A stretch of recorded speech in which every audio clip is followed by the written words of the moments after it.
Hey everybody, it's JJ Conway. I hope you can hear me all right. I've been having a lot of trouble getting my new computer and camera set up, and so if the sound isn't the best, let me know.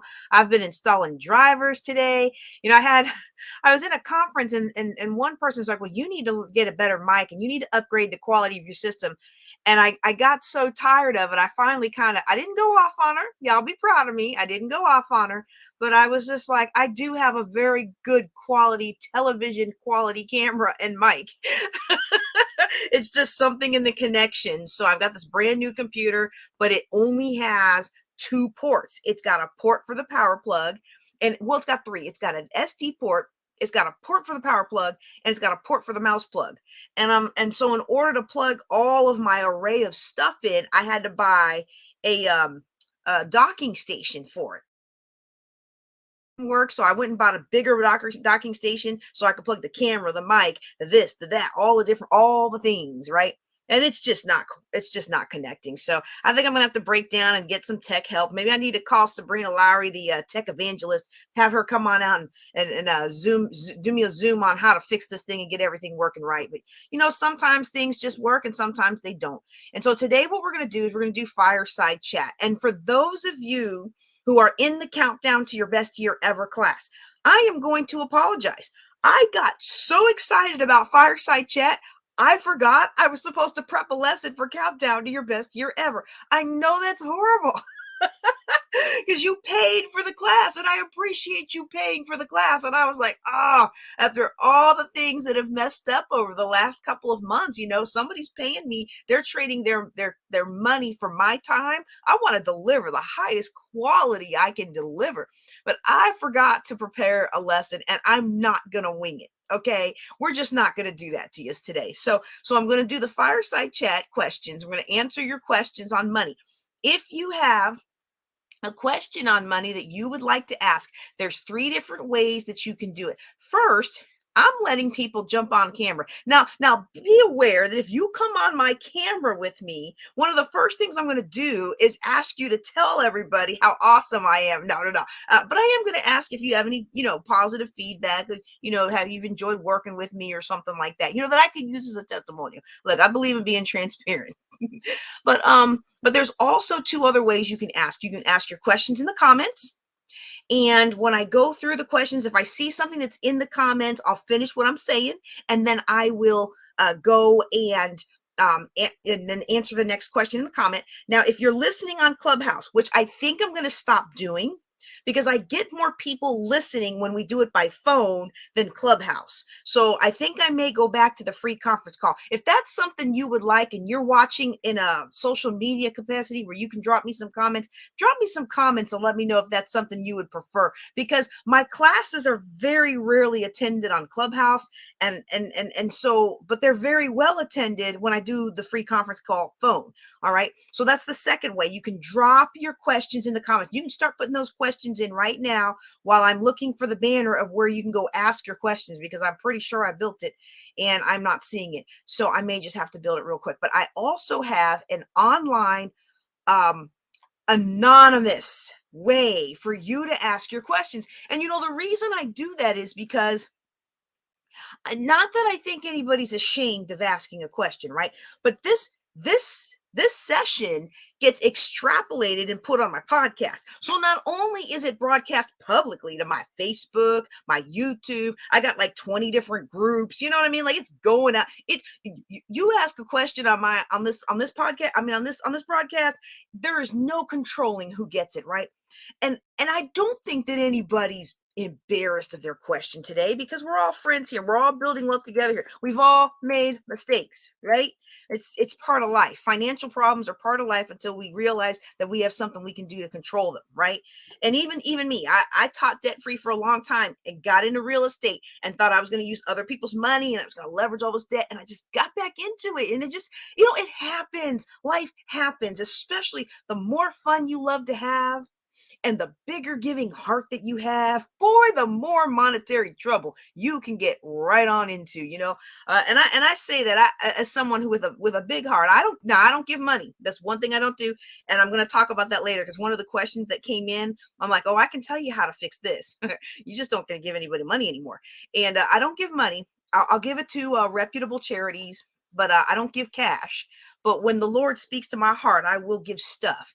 And I've been shopping for all these angel trees and blessing boxes. And every time I get one done, some other agency's doing them, and my heart is just like, you know what? This is why I worked so hard to get out of debt and build wealth so that I didn't have to go back to work. It was so I could go and bless people and do things like build the blessing boxes or shop for a little girl. Like today, I didn't post it. I'll post it tomorrow. I was shopping for this little girl off the angel tree, and you know, I remember what it was like when my father was incarcerated. I remember how I felt. I remember how that I internalized that as a child, you know? And so, when I picked up the little angel and I just went ahead to start shopping for her, I just thought about all the pretty things that I couldn't have. Now I'm not saying that my parents didn't try, and honestly, I think my mom probably would have liked for me to have dressed more trendy than I did. But when you only have so much money, it only goes so far. And I had all this stuff in my cart for her, and I was like, okay, you are spending more on this child than you are spending on your own children for Christmas. You need to put some of this stuff back. So, my little financial conscience guardrail came on in and said, okay, be a free spirit, but let's be a frugal free spirit. All right. I like that. Mm. And so I put some of the things back, but I mean, I was like, when I was a kid, I didn't get the things that other kids had. And I'm not trying not to incriminate my family, because I don't want anybody to think that I'm trying to throw my mom or my dad under the bus or anything. But well, okay, my father, may he rest in peace, we had a wonderful relationship as adults. But when you're a felon, you go to jail, you're in jail when your daughter graduates, that does something, okay? And you got to be responsible for that. But my dad turned his life around, and my dad rebuilt a relationship with me, and that relationship is precious, okay? So I'm not trying to throw my parents under the bus, but I also knew that there were a lot of times where I didn't even ask. And I see that sometimes in my oldest, where he really wants something. He wants to go to this camp. He wants to go to this thing. He wants to do that. And he won't even ask because he's worried about us not having enough money. And every once in a while, I pull him aside and say, your mother has a lot more money than you realize. And I'm okay if you don't want to spend any of it. But if I'm willing to spend it on you, or if dad's willing to spend it on you, let us spend money on you. Okay. And so I'm sitting there, I'm shopping for this little girl, and my heart is just so full. And not only is my heart full for her and for thinking about me as a kid, but then my heart is also so grateful that I'm in a position to do that. And there's a lot of us today that you really want to be in the position to give, and not have to be guilty when you get those bills, right? Because I'm not getting a bill for that. I paid for it with money that I already had, and it's not earmarked for anything else but to give. So I want you to be encouraged that it is possible. If I could get from being $845,000 in debt 12 years ago to being a full-time mom and entrepreneur who doesn't have to work. Now I want to clarify that in a second, but I don't have to work. If I don't go to work, my kids are going to eat.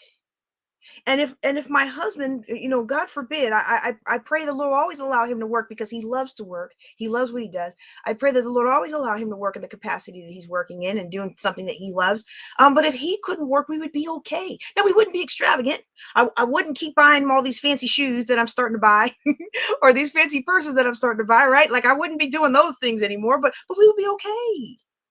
And I called in to John Maxwell the other day, yesterday or the day before, and I called in, and I was talking about how my business needed to pay the bills, and I realized when I hung up that I probably gave people the wrong impression, because my bills are covered with my passive investments and my retirement accounts and all that covers the living. The bills I was talking about on that call were my business bills, all these opportunities and ways to grow and things that I want to do, and being able to get on TV and be able to syndicate this and do. I mean, there's so many possibilities, and I just want to do it all. But I made a commitment to my family that my business funds would come from the business, not from our pockets. All right. So I want everybody to be in a position where you have choice in your finances. Okay. And so we're going to talk a little bit about theory here while while I pull up the questions. Again, you've got three ways that you can ask a question. You can go to askjjc.com and do it anonymously, and or you can drop it in the comments. So let me put that in here. Drop your question in the comments, or submit anonymously at jjclink.com. All right, so I'm going to put that up there. Let's see if that comes up. Yeah, there we go. All right, so now if you are a subscriber to the Building Wealth Together newsletter, you got a link to come on to StreamYard with me. Okay. But that was only for people who are on my newsletter. So if you're not on my newsletter, then you need to go to the buildingwealthtogether.com page and you need to join the page. It doesn't cost you anything. It just puts you in my mailing list. All right. So what we're going to do, we're going to do a little bit of theory about finances, and then I'm going to answer some money questions. And so I've got a few questions queued up here that I'm actually really excited about asking. Let me do another quick scan and see if we've got some. Oh, wait, that's the wrong one. That's the mailing list. Oh, yeah. Oh, I'm going to be mailing out calendars. So get on my snail mail mailing list. You know, and I need a short code for that because I can't post this Google link for you. Let me see if I can grab it real quick. Get link. No, I don't want people. Oh, it's not working. Okay, anyway, if I don't already have your address on my snail mail address list, go ahead and get me your address because I'm going to mail out calendars soon. But let me go to Ask JJC and askjjc.com. I love my new website, right? Askjjc.com, and I'm going to pull up the questions that we have for today. Ooh, okay. A couple more slid in there. I love it. All right, so I did prep a little bit earlier, and then I hung out with the boys, and I see a few more questions have come in. Oh, I'm so excited. I love this. This is one of my favorite things that I get to do all month long, is answer your questions about money. All right, so now let me get back to my okay. So before I answer the questions, I want to do a little foundation, okay? I want to do a little foundation about finance because I want to talk about the levels of finances, the three levels of finance that I want to see for you, okay? So the very first level of finance that I want to see for you is what I call financial flexibility. And what financial flexibility means is that you have a choice in how you earn your money, how you earn your living. Most of us do have a choice, but we may not realize that we actually have a choice. Or we have a choice, but the choices are unsuitable for our are unsuitable for our family commitments. So for example, I could have chosen when I went through that divorce and I ended up in all that debt and I had to figure out how to balance life as a military single mom. I could have made the choice to leave the military and to go on public assistance and take care of my son full time. There are times where I wonder if that might have been a better choice for him. I'm not 100% sure, but I do know one thing. Me staying in the military provided us access to health care. It provided us access to other environments and schooling that he wouldn't have had. And my income, well, my income wasn't too bad, y'all. I'm just going to say my income in the Air Force wasn't too shabby. And so when I look at all those things and I balance it out, you're never going to find me, as much as I believe that me being home with them this last year has made a huge difference in my children's development and their relationship and their self-peace and their self-confidence. You're not going to find me criticize somebody who ends up in that situation and does choose to work. In fact, one of my great hopes and joys of being retired now is that I hope to be able to pay back the favor of all the people who poured into my life when I was a single military mom, and be the one that keeps people's kids for them and be the one that helps them when they've got to work those crazy shifts. I'm not close to a military base, but you can still help keep somebody's child during deployments and their littler one when they're not in school yet during shorter trips. You know, you can do that. And so I look forward to the day when I can give back more in that capacity. And but one thing that I'll know is that even in that, I knew that I had a choice of how I earned my living. And I could have chose to go on public assistance, but that choice was not palatable to me at that point, because I didn't see how I was going. Now, if you're on public assistance today, there's no shame in your game. We're gonna help you build a new life. But I didn't see it at the time how I would be able to get out of 800 something thousand dollars of debt by the time I retired from the Air Force if I went that route, right? Like I didn't want to be in debt for the rest of my life. Okay. And so then the other thing that we have to think about is that I knew that I had been a realtor. And I knew that when I got my very first realtor commission check, so I was a realtor for 10 years in Maryland and Virginia. When I got my very first realtor check on a little tiny townhome in Upper Marlboro, Maryland, that first little rinky-dink real estate realtor check with a 50-50 split with Long and Foster was the same amount as my military paycheck. And that was the day that I realized I don't have to be in the military if I don't want to. I don't have to do this. I have other ways that I can make adequate money to take care of myself and my family.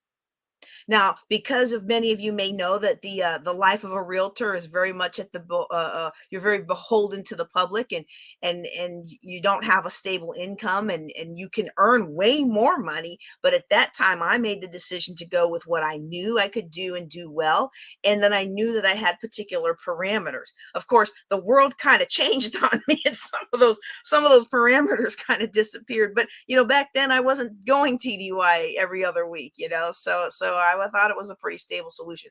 But the thing is my first goal for anybody that comes to work with me, yes, I want you to get out of debt. Yes, I want you to get a savings. That goes for everybody. But my first financial progress report comes when you achieve the place of financial flexibility, where you have lowered your debts enough and increased your value in the marketplace enough that you have the choice of working where you want. Now, I'm not talking about working when you want, but I'm talking about working where you want. So if your boss is toxic, you don't have to stay there. You have the ability inside you. You have the communication, the leadership, the diversity, all of those talents in you that you can pick yourself up and go somewhere else. That's what I want for you. The military gets to acting cranky. You can pick up real estate if that's your jam and do something else. That wasn't my jam. I did it because there was money in it and I was a real estate investor. But being a realtor is different from being an investor. and I was not a very good. I was a good realtor, but I wasn't. I didn't enjoy it. Let's say it that way. Because being a good realtor, you follow a checklist. You follow a checklist. You hit your numbers. You're gonna do fine. All right. So I don't want to get too off on a rabbit trail. But the other thing about having financial flexibility is now you're in control of your own life. You are in control of your life. And I encourage everybody that comes to me and works with me long term. Yes, we're going to get you out of debt. Yes, we're going to get you that savings because those are the foundations. We're going to make sure you've got your insurance. We're going to make sure you got your will. I mean, these are the foundations of a financial plan, right? We're going to make sure, as both a financial coach and a financial planner, I'm going to make sure you have those things. But once you've got the basics, now it's time to look at what you're doing with your life to make an impact. And it's hard to make an impact when you are chained to some toxic job, working for some toxic boss who delights in making your life miserable. And God's people were not created to be in that situation. Do we have a season we have to go through? Sure, we do. But God has something better for all of us. In fact, my scripture says, and I hope that whatever faith you serve today, you're going to add your faith to my faith. My faith says that my Savior came that I might have life and that more abundantly. And I believe that's a promise for everybody. All right. And so that's financial flexibility. So then the next step is what I do call, this is what I do call financial independence. And this is where your passive income is enough to meet your living needs.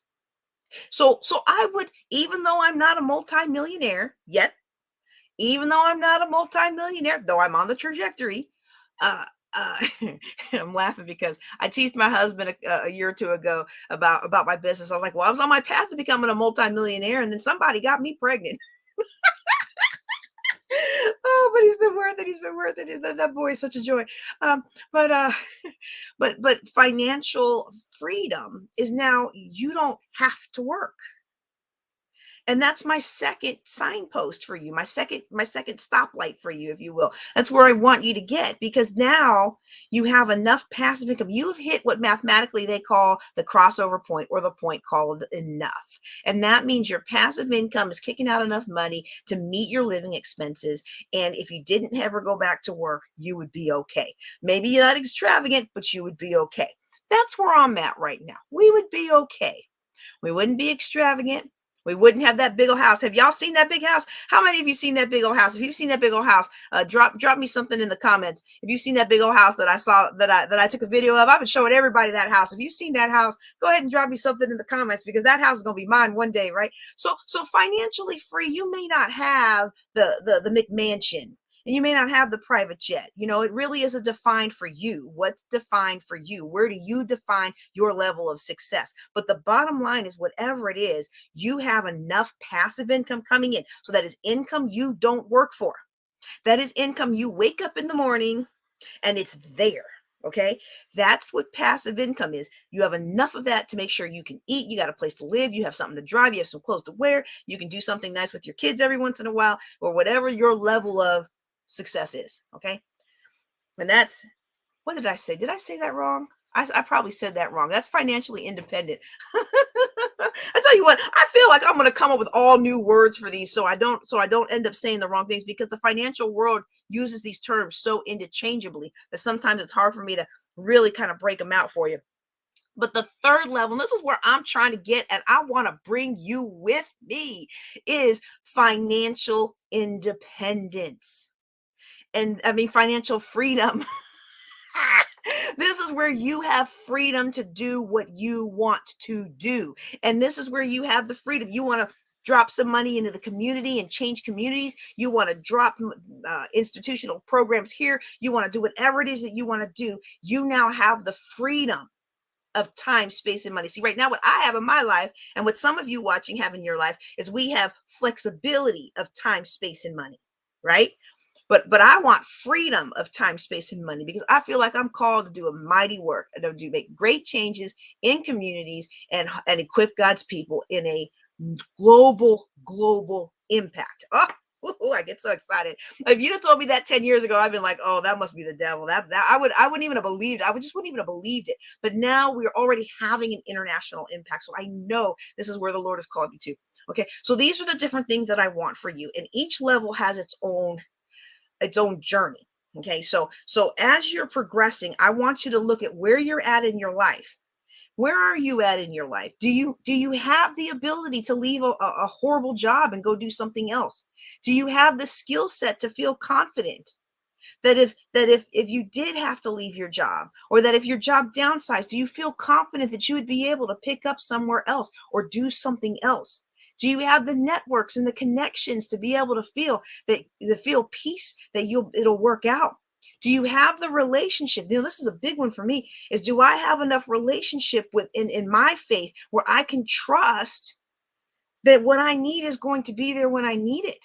And I used to think I had that, for 20 years I preached it. And then guess what happened? I got falsely accused. And well, first I got in the accident. I had like 3 or 4 car accidents so I had one in 2016, one in 2017, one in 2000. One in 2015, 16, 17, and then 20. So I had the 4th one right after I retired. And I'm just like, that's four accidents in 5 years. And then I got falsely accused, and my whole world just came crashing down. And then I got some other things that happened in my body, and it was like everything was. And did I have faith? Well, I'd been preaching faith for 20 years. Well, let me tell you something. When I was down there crying in my despair, I realized that I hadn't yet developed the kind of faith that gives me the trust that it is going to be all right. And what I want for everybody under the sound of my voice is that whether you got money in the bank or you don't, that you can have that relationship with God, with your higher power, that you were saying that I'm going to trust that all things are going to work out together for my good. And I'm going to walk in the abundance that there is enough, and some of it's for me. And I'm not going to have to be afraid of what tomorrow brings, because no matter what tomorrow brings, God is with me and he's going to bring me through. Woo! All right. Well, I guess with that, I'm going to go ahead and answer some questions. So let me pull up my spreadsheet with the questions that came in over the last month. Oh, y'all, these are some juicy questions. If you have a question, go ahead and drop it in the chat. If you are a subscriber to my mailing list, you might need to check your spam filter. Apparently, a lot of people are Google changed their stuff, and people scammed. People are getting marked as spam that aren't spamming. In fact, I even marked one of my own emails as spam by accident because the little spam button is right there in between the archive and the delete. I'm like, really? Why would you put it there? Some of us are busy. Move that button somewhere where it's very intentional. I meant to click spam on that. Well, it took me forever to clean that up, and I'm like, I clicked it myself. All right. So if you are a subscriber, I sent you a link just now. I sent you a link that will allow you to actually come on screen with me if you want to talk about a money issue. But for now, I'm going to go ahead and go to the questions that have been that people put in. All right. All right. I have recently experienced fraud and would like to know what my next steps are to get out of high debt. Okay. So first things first, we want to make sure that we stop the bleed. Okay, we want to make sure that we stop the bleed. And by stop the bleed, I mean make sure that whoever has scammed you no longer has access to your bank accounts, no longer has access to your different credit cards or debit cards or any of those things that you have, Cash App, all the different platforms that we could give somebody our numbers to. You want to go ahead and make sure that all of that has been closed down, changed, transferred, moved over to a way that this person or persons cannot find it. Okay, that's the first step. The second step, well, actually, that's the second step. The first step is to file a police report. Now, the reason I normally don't start off with police report is because a lot of times when somebody's been scammed, it's family. And the first thing the client says is, I'm not filing a police report on my grandma. I'm not filing a police report on my auntie. I'm not filing a police report on my kid. If you ask me, that's exactly what you need to do. And the reason why I think you need to do it is because if they run something up in your credit, if they run something up under your name, you want to be able to have the documentation that you've been frauded. See, without that documentation, nobody's going to help you. Now, some of the banks, depending on their agreements with you, some of the banks may indeed take those charges off of your card, but they don't necessarily have to if you don't produce a police report, and you can say you've been frauded all day. I mean, sometimes I feel frauded when I see another charge come through for Fortnite. Well, I tell you what, I make that child work it off because I buy him gift cards so he doesn't have to mess around on my account. But I guess I bought him a special skin pack one day, and now there's my card in there and I can't get it out. So I'm like, all right, you need to learn how to manage this, because if you don't, I'm managing you. That's a different situation.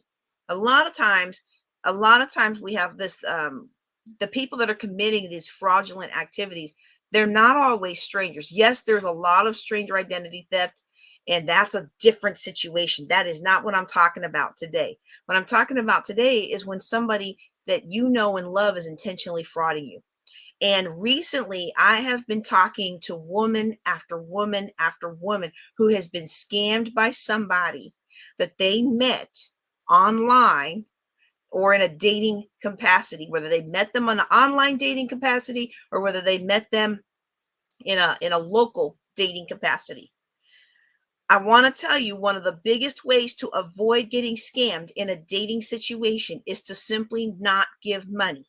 And when they start gift cards or ask you to buy this or ask you to buy that, walk away. Now, I know this is hard for a lot of people to hear, because a lot of people who are in my tribe, well, we are giving people and we like buying things for people that we love.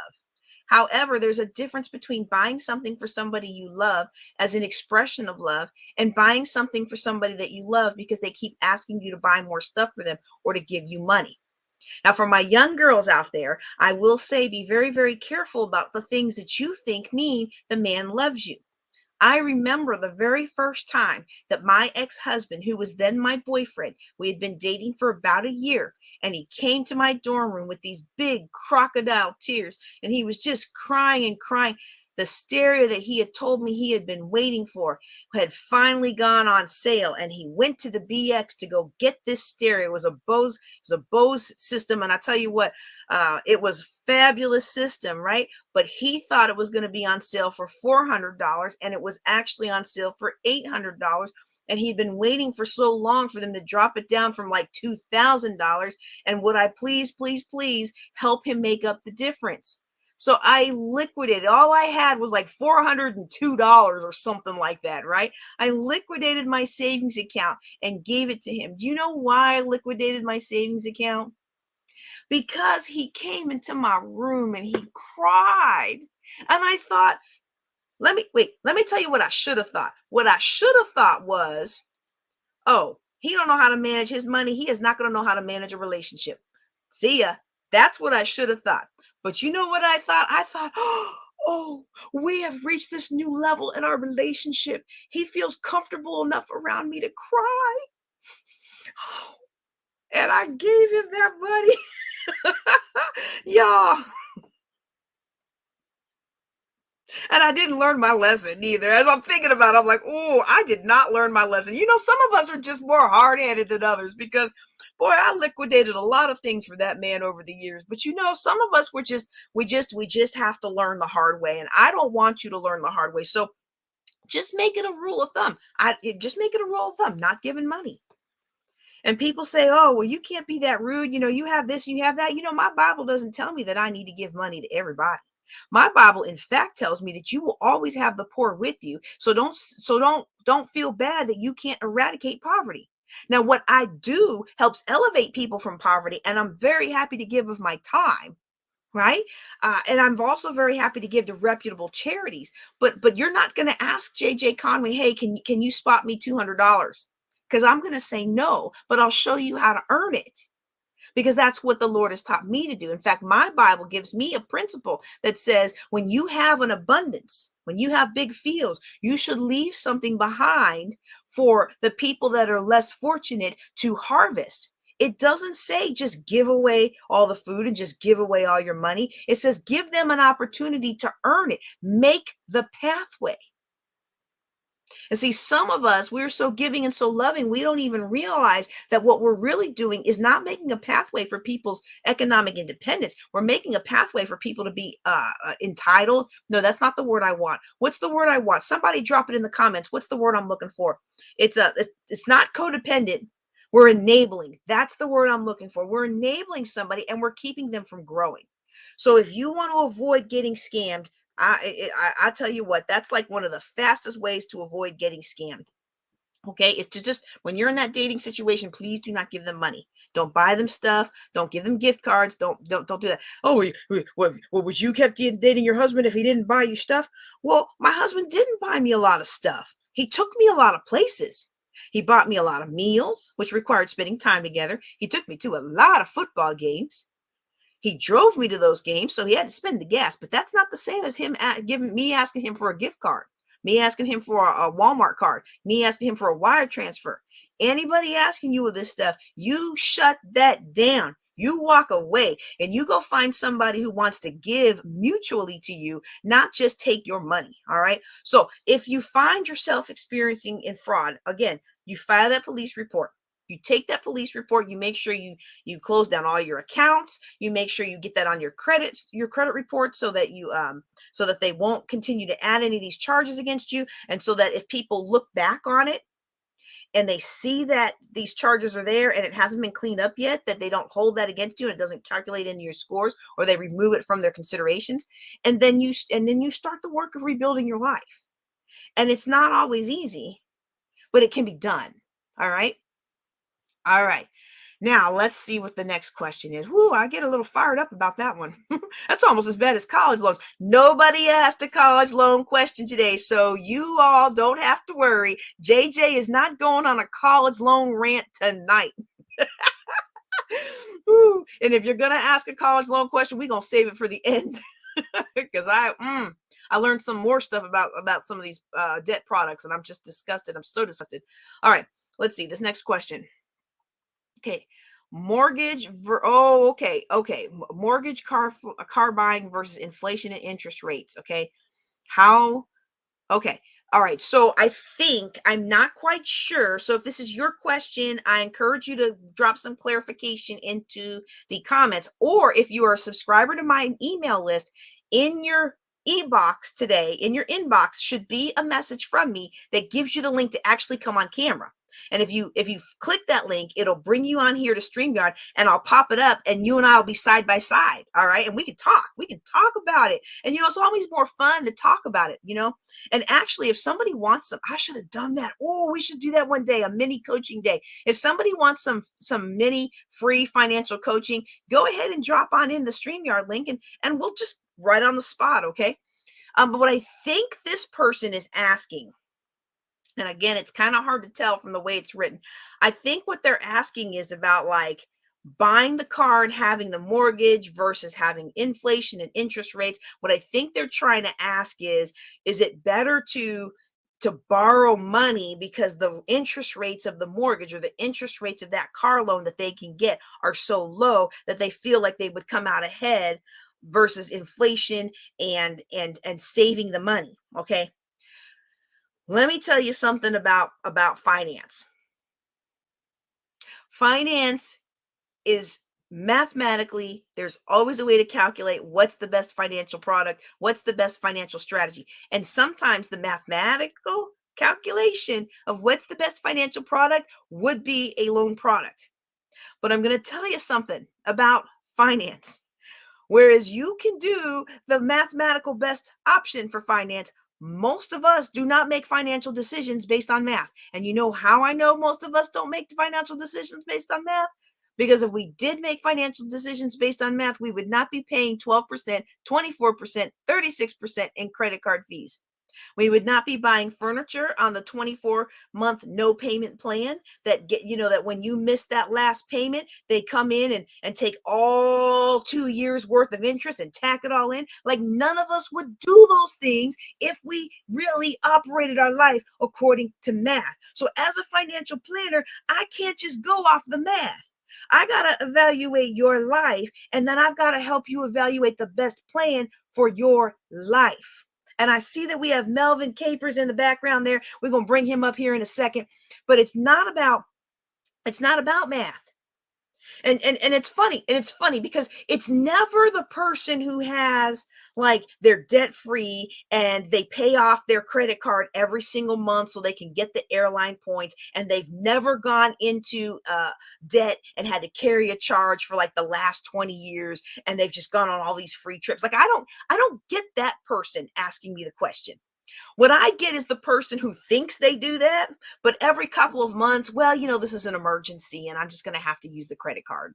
Oh, well, this is a really special limited lifetime offer, and if I don't take advantage of it now, I'm going to miss out. And Melvin, I'm going to go on a little mini rant before I bring you on, but so I hope you have about 2 minutes or maybe about a minute and a half to bear with me. But I was being sold something the other day, and I'm a really easy sell. If I know I want it, then I want it. And if I want it and it's in my parameters, then I'm getting it. And I have made some commitments for my business for 2022. So I knew the room that I had to deal with in my business. And this person was throwing every argument at me like, well, sometimes you just have to bet on you. I am betting on me. That's how I'm doing my business. I've gone all in on this thing. I'm out here. I put my business out there. I'm betting on me. No, what you really mean is you need to go into debt to pay me. And I kept explaining over and over, I am not going into debt into your program. You're going to have to put your program in the confines of what I can do, or I'm not doing your program. And we just kept going around and around, and they just kept throwing everything at me. And I'm like, the way I make my decisions, is I trust the process. And sometimes when the opportunity comes, you do need to jump on it. But my Bible says that when you get that blessing, a curse doesn't come attached to it. So if I know this is what I have to operate, this is my operating budget for next month, for the month after that, for this month, if this is my operating budget, and I know I want your thing, one of two things is going to happen. Your thing is going to fall in my budget, and we're going to come to a win-win solution of other ways I can provide value. or your thing is not going to fall on my budget and you are not the one. You might be the one next year, but you're not the one right now. And I'm okay with that because I trust the process and the process has not failed me. Some people, not everybody, but some people who've played these interest games, the process that they played these games has failed them. But the process I teach, every person who has followed this process has successfully implemented financial stability in their life. I can guarantee that. When you know how they say there's no guarantee, you spend less than you make and invest the rest, in 20 years you will be financially independent. That's mathematical. I can write that out for you. Now might something happen? Okay, something might happen, but it won't be the math. Okay? And if you don't have any debt today and you give me 3 years, I can take your life to the next level. I can guarantee you that. I have no doubt in my mind about that, all right? But I'm not going to require you to go into debt to do it. All right? So I'm going to go ahead and bring somebody up here. I'm going to bring up my friend Melvin Capers. How are you doing today, sir? Uh-oh, I didn't accidentally mute you, did I? I Uh-oh. am doing excellently. How are you? Oh, I forgot to turn up my volume. Hang on a second. Okay, are you there?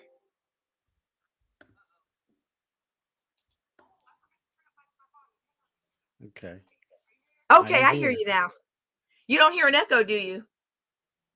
Yes. You do hear an echo. Oh, fantastic. I don't. I do not. Oh, hey, I see Kevin was on there. I didn't know Kevin was on. Oh man, I didn't know Thank you had a you question. for doing this. This is awesome, JJ. Yeah, let's chat.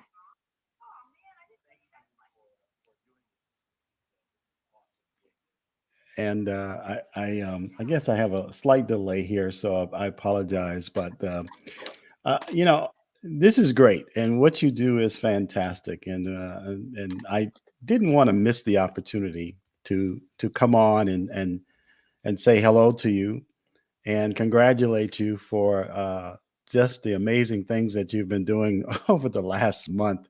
And you seem to be doing amazing things all the time. So, if you want to be in a crowd with amazing people, make sure you join a crowd with JJ Conway. I can guarantee you that. So, listen, I have a question, and I just want to see if I can put it out there on the screen there for you. But my question has to do with Oh, refinancing. And I'm just not a big fan of refinancing. And yeah, and I tell you, maybe I'm stubborn about it, but it seems like at the beginning of the year and right around tax time, and every time that these finance companies know that you have money coming in, they want you to go and refinance your home, or they'll be sending something to ask you to consider financing your home because the VA loan rate has dropped. And so I'm not a fan of it, and I might be off my rockers for not refinancing. And I have two homes, so my question is, how smart is it to refinance your home when you're trying to climb out of the long term debt?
I've been talking and I was muted.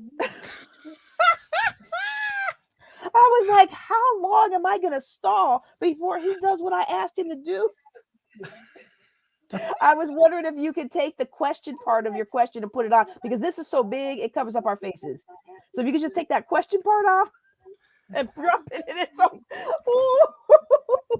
you know, I must be looking good today, y'all, because I remember one time I was teaching and I was looking real good that day, y'all. I was teaching for about 15 or 16 minutes and I was just teaching and nobody could hear me. They had the likes and the loves and people were dropping comments and I'm like, and then finally someone's like, we can't hear you. And I looked down and my mic had been muted the whole time. Okay, so all right, so here's the question. How smart is it to refinance your home mortgage when trying to climb out of long-term debt? Now, this is a complicated question. Most of the time, I am usually going to recommend that people don't refinance, but it is a case-by-case dependent kind of thing. So if you are a widow, your husband just died, he's been the one managing all the finances for the last 30 years. Your house is like got 10 years left on it and you're just getting a loan for that piece that's left so that you can bring the mortgage down so that you can afford it. Well, that's a situation where I'd be like, okay, that's a great idea. But most of the time that people want to refinance, that's not the situation that they're coming to me for. What they really want to do is refinance the house, fix up the house with some of that money, go on a vacation with some of that money, pay off their credit cards with some of that money, and do a whole lot of other things with some of that money. And I'm not a big fan of all those other things. And even when people tell me they're going to take that money because the interest rates on the mortgages are so low and I'm going to invest it in the market and I'm going to make that spread, this goes back to what I was saying about math. Mathematically, yes, that works because mathematically it works, but life is not mathematic. Most people I know who were going to do that, they went and vacationed that money away. They shopped that money away. They got work done that money away. It did not go into what it was supposed to go to. And so, in most situations, I'm going to recommend that if somebody needs extra money, that they find other ways to get money than pulling it from your house. Because, you could pull $10,000, $20,000, $50,000, $60,000 from your house, but you're going to be paying on that for 30 years, amortized interest. So, you're really going to be paying 3 to 4 times more than what that was. And so it really is situation by situation dependent. And for those who want to invest on real estate, so I think I was probably muted when I talked about this. But for those who want to invest in real estate and they want to take the equity from one property and roll it into the next, mathematically it can be a very successful real estate investment strategy. But I would recommend against it simply because more people than not get into deeper and deeper debt. An experienced investor who understands the home values and know what they're doing, they can play that off a lot better than somebody who's just getting started. Does that answer your question? It does very well. Thank you so much for that. I Well, thank you appreciate for that. coming on. Absolutely. I wouldn't Do miss you it. have another question or you got to go? I've got about maybe 5 more minutes before I have to jump off, but if I can get some free coaching now, that would be great.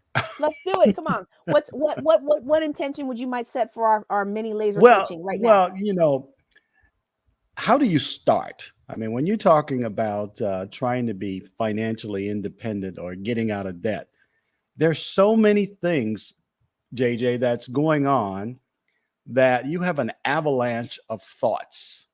And you may be running after a thought or say, well, if I do this, it will resolve everything until the next thought comes in. So, asking you as a coach, where should a person start? Well, that's going to be person by person dependent. It really is. It's going to depend on your level of risk tolerance, going to depend on your level of energy. It's going to depend on what you can and can't do. So, for example, when I had somebody who was on disability and they had one of those not autoimmune, but they had something where basically some days they feel good and some days they can't. So it was very difficult to work. What I recommended for them was to shift from working and trying to hold down a part-time job to finding a craft-based or some kind of spurt-based, gig-based side business that ended up being her full business because she could control the intake and the outtake. And then what we did was we worked on, okay, you know that your income's going to go up and down every month. Let's look at how to use an allocated spend plan and an irregular spend plan for money you don't know is coming in. So at the baseline for everybody who's trying to get out of debt, the very first thing that I would personally recommend is don't go into more debt. Okay. And that guy who was trying to sell me, he was like, well, if you pay this, and I'm not, and let me just make up some numbers. Let's say, this is not what it was, because I don't want to call him out, but if you pay $5,000 and it gets you $100,000, wouldn't that be worth it? Well, if my business doesn't have $5,000, it may be worth it, but it may be more debt. And it's an avalanche and a snowball in the opposite way that I may never recover from. And at some point, we have to put those guardrails in place and say, I am going to fight for my future. Because the minute we say we're going to stop digging that hole deeper, everything breaks loose. The hot water heater goes, the air conditioning goes, bust the tires. One time I'm driving along and some drunk guy in a truck threw something at the truck his buddy next to him. His buddy slammed on the brakes and it hit me and cracked my windshield. It was like a brick. Wow. And it just seems like when we try to get out of debt, all of those things happen. And so we have to live by financial principles. And so I actually really like the Dave Ramsey principles. They were actually Larry Burkett's principles first, but he coined them as the baby steps. And I actually like them. Get a savings account, get out of debt, then worry about investing.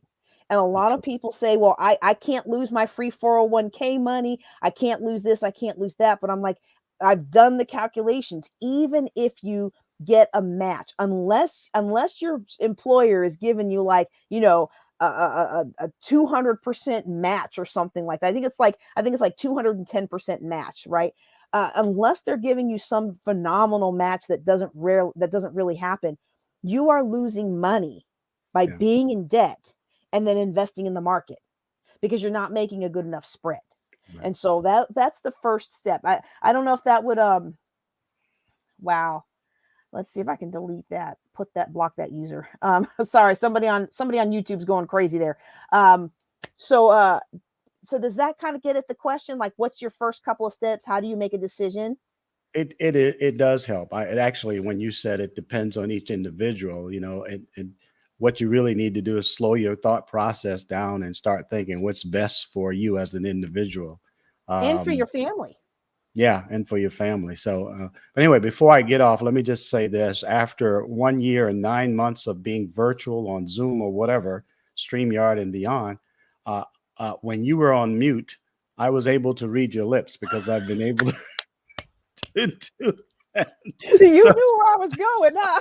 Yeah, I was reading your lips. I heard everything you said, but anyway. Well, you know what? That's probably what happened the other day, but I'm going to pretend I was just cute. Well, thank you so much for coming on, Melvin. It's always fun to see you. Absolutely. And thank you for participating in the conference too. Absolutely. Absolutely. Take care. Bye-bye. Oh, that's fun. That's so fun. All right. I don't know if Kevin is still around. I didn't even know he was on. I never saw him come up in the in the what do you call it? The platform, but that's okay. We're going to get him next time. He is definitely somebody that you need to know, and he's doing work with fathers. Him and Melvin both. They are two people that you really know, people of value who are adding value. All right, let me go ahead to my next question here. Okay. So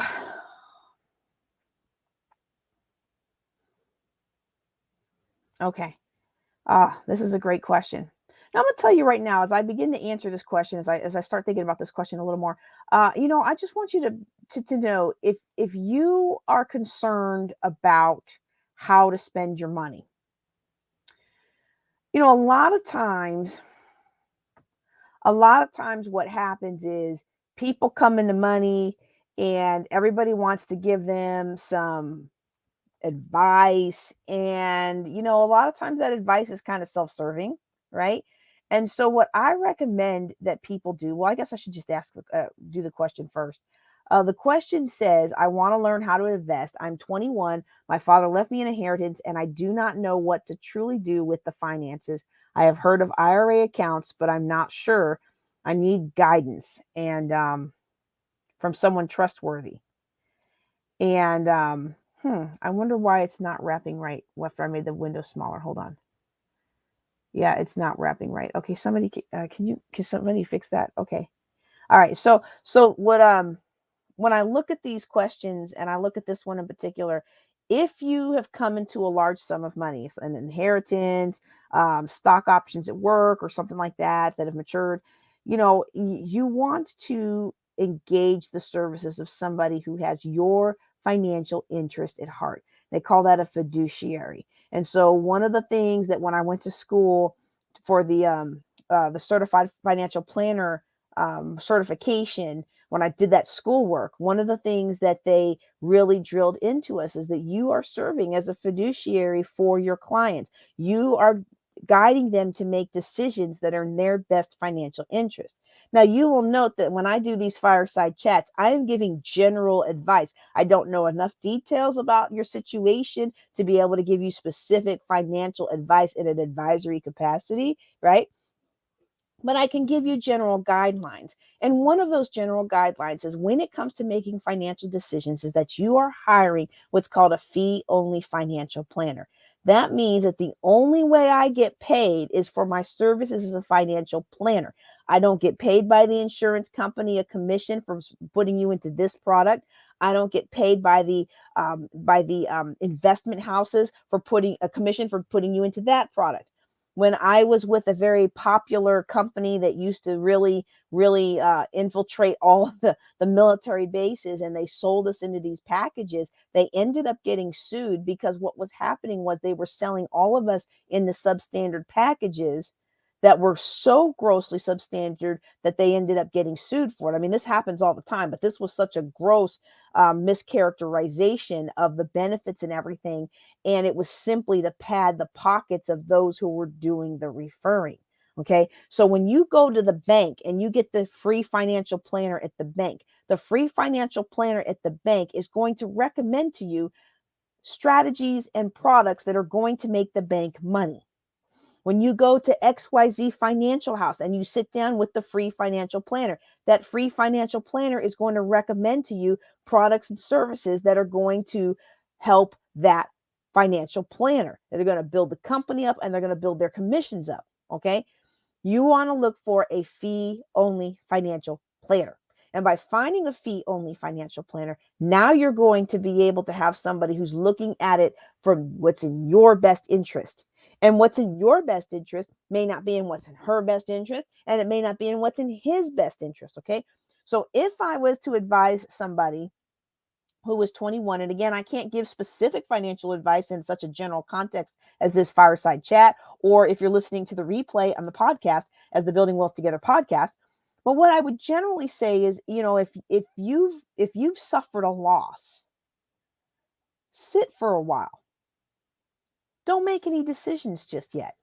If you don't have to make the decisions, and your estate planning attorney and your accountant, those are two people you're going to want on your team, they will advise you on what decisions to make. But aside from hiring an estate planning lawyer, attorney, and aside from hiring an estate planning CPA to help manage the estate and help advise you on matters of the estate, I wouldn't make any moves with this inheritance. I would leave it be for a little while. And the grieving process is different from all of us, but I've heard recommendations from between 6 months to a year before you can really think with a clear head as to how to best use this inheritance to honor the family member or the loved one who left it to you.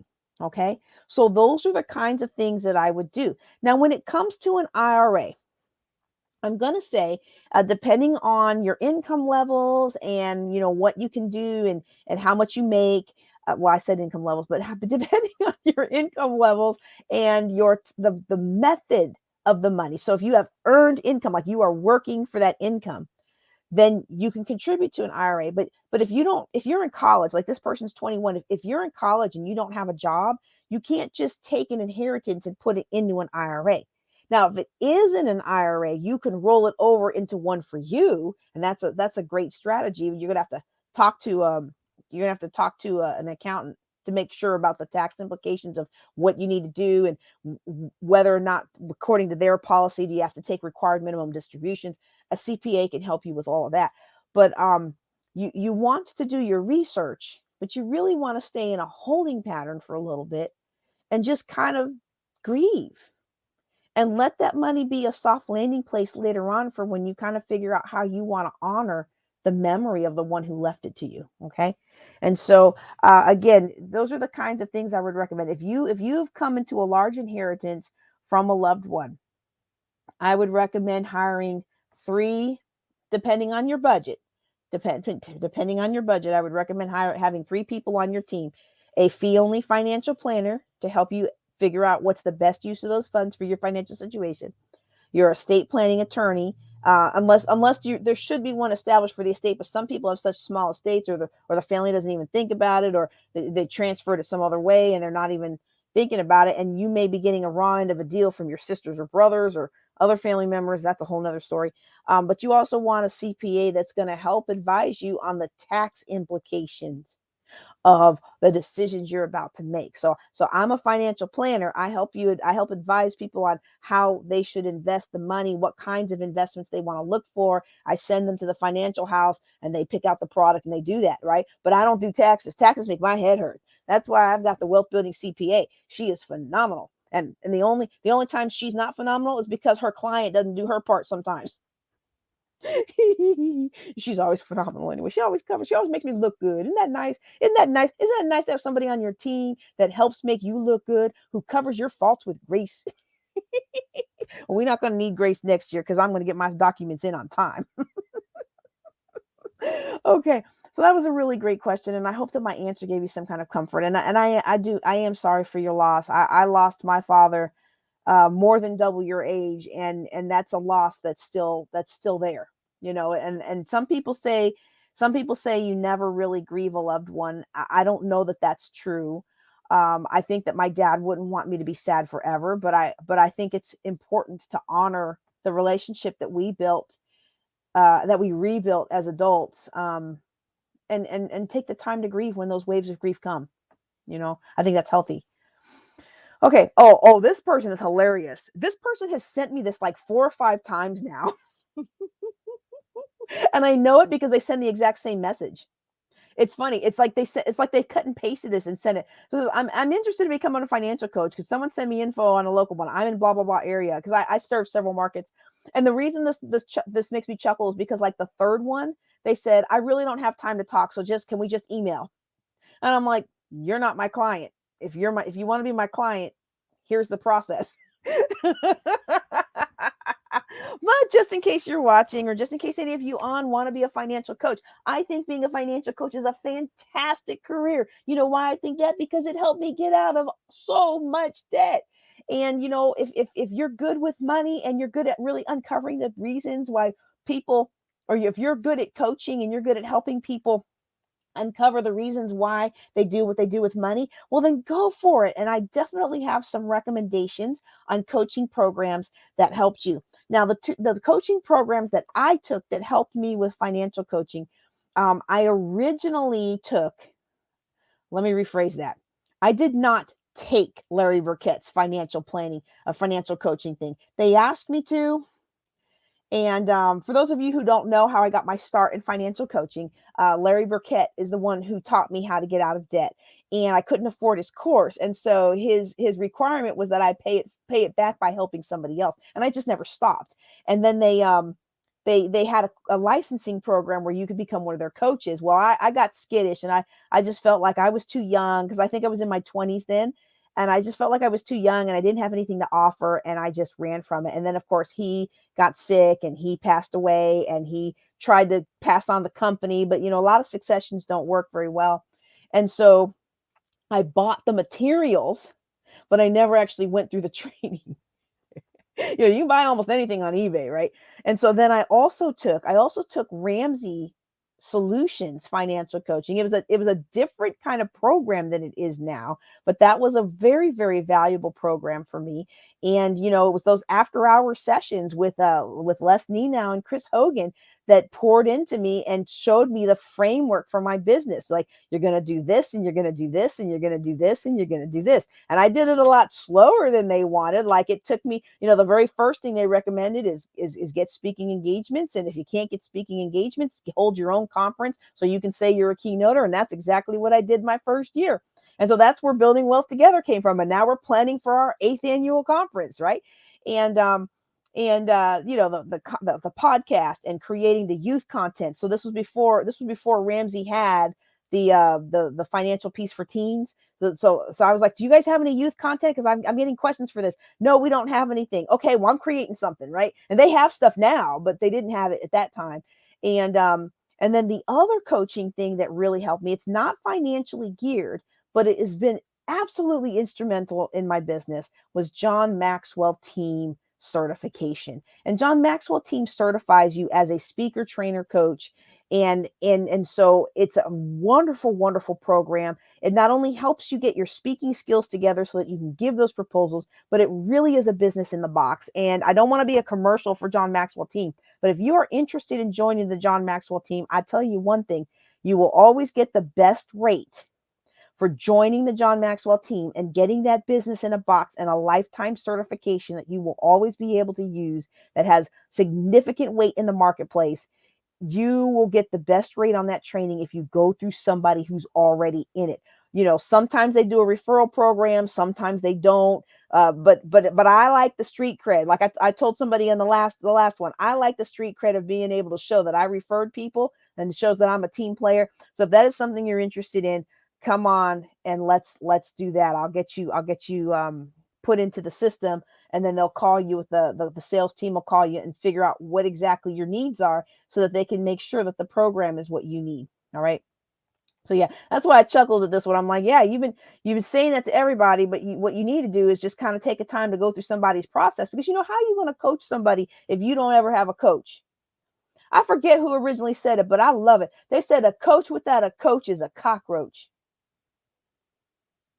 And so many of my business decisions that have been so profitable for me have been through allowing somebody else to speak into my life and to really tear down my obstacles and my excuses. And also sometimes in a mentoring capacity, somebody to show me the things that I didn't know. Like when I moved to Louisiana, I didn't know why I wasn't turning over any business. And I'll never forget Cheryl Gary Lewing, who pulled me aside and said, look, you're in the South now. This is how we do business in the South. And not only are you in the South, but you're a Black woman in the South. And you're a Black woman in the South in a town where nobody knows who you are. You have no kin here. You have no relationship equity here. You have to build relationship equity. And that was the kind of town I was in. And it took me a couple years to get to the point where my business became self-sustaining out in Shreveport, Louisiana. And that's just the way it is sometimes. And so, sometimes we got to let somebody speak into our lives. Okay. All right. I'm going to get on to the next question. Okay. Oh man, this is a tough one. Sometimes it's just, boy, sometimes we just don't want to deal with certain things. And I want to encourage everybody today, when you're dealing with your when you're starting to face your own mortality, and that you've lived longer than you got left. And I think anybody should do this, but I think the people who are most resistant to it in an emotional point are people who are my age or older. I think when we're younger, we're resistant to doing this planning because we just don't think it's important, and we think we got a long ways off, and we just want to have fun, and we're not thinking about that. But I think when you get to this age, and we're faced with the fact that, oh my goodness, I've got less time ahead of me than behind me, and what have I done with my life? And am I going to be able to make a difference? And how unsatisfied I am? And what am I going to do now? And has my life been a waste? Like we fight all of those questions, and it prevents us from doing what we need to do. And in this case, this person's stepdad is taken sick and can't handle financial affairs anymore. And so mom has taken over. And I'm going to ask the rest of the question. The question is not about that, but because this person started off with that, I want to address that really quick. You know, a lot of times when someone does come to me in a situation where their parents' mental acuity is failing, nobody thought to put a will in place, or they didn't put the trusts in place, or they didn't write things down. And I want to encourage you today to do so. I know it's unpleasant, but it will give your family so much peace and clarity in their time of grieving if you can take some time now to decide who you want to leave your estate to. Who do you want to get that precious family heirloom? Who is going to get the house? Who is going to take care of your kids? My goodness, y'all, I thought my sister and auntie may not be able to talk to each other anymore over my daddy's cat. Okay. Now it didn't come to that because we you know, they worked that out amicably, and by they worked that out, I mean auntie was there first and she got the cat. So possession is 9/10 of the law, right? But I've seen families who don't talk to each other for things like that anymore.